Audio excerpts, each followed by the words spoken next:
Wow, what a Saturday. Wow. Yeah, you're telling me, Jersey guy. Preds sweep the first two games overseas against the Sharks. The Vols win in Death Valley. Now, if only the Titans won't collapse in the second half tomorrow and give us a stress-free Sunday. Well, if they did, I'm sure it wouldn't equal an 8-1 lead now, would it, Johnny? Sorry, Steve. Everybody's hands go up, way up, as the Nashville Predators win the second game of their two-game global series against the San Jose Sharks in Prague, Czechia, in the O2 Arena, Saturday afternoon, our time, Saturday night, their time, by a score of 3-2.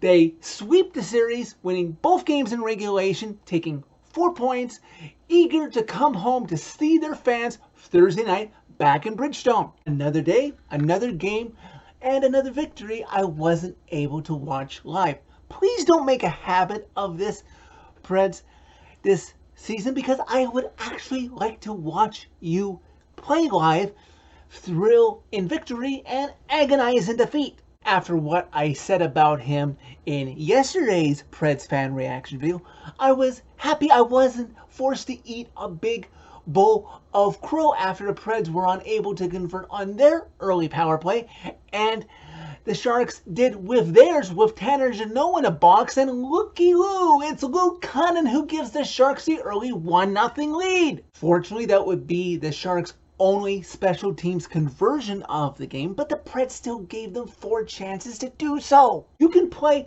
undisciplined games against the likes of the Sharks and other inferior teams in this league, get down in the dirt, muck it up, and more times than not, you'll still probably win with superior talent. But you cannot play undisciplined against the superior teams expected to contend for divisions and the Stanley Cup this season. You have to fix the penalties. On the other side of the special teams coin, the Preds have started the season 0-for-8 on the power play.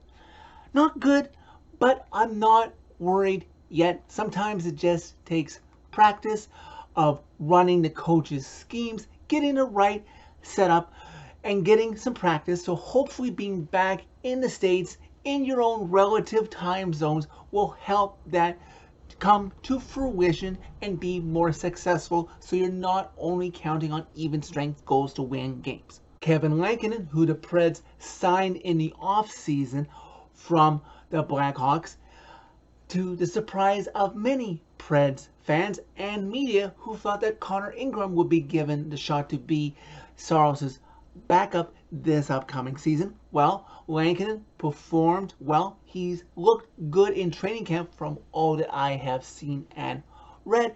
So hopefully he will be able to shoulder more of the load than Reiters did last year, giving Saros much needed rest, especially for the stretch run when it comes to late February, March, and April. So Saros is fresh and can possibly take the Preds maybe on a playoff run come April. The Preds, though, didn't do themselves any favors in front of Lankinen, even though he bailed them out, as they were outshot 11-7 in the first period and 15-3 in the third. But on the bright side, let's not gloss over, Nino has 3 goals in his first 2 games, a promising signing in the free agency so far. Hopefully he can carry that through this season and get to that 20 goal mark, maybe even the upper 20s to possibly 30. I would have liked to have seen the Preds not give the Sharks the lead right back after they tied it at 10 seconds later.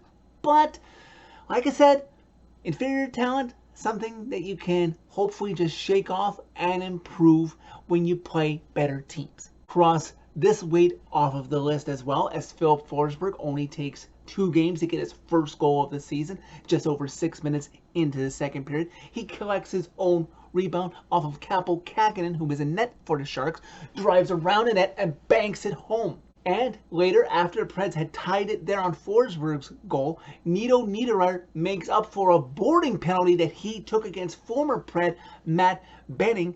Just out of the box, he is set up wonderfully by Eeli Tolvanen, who is looking good through 2 games.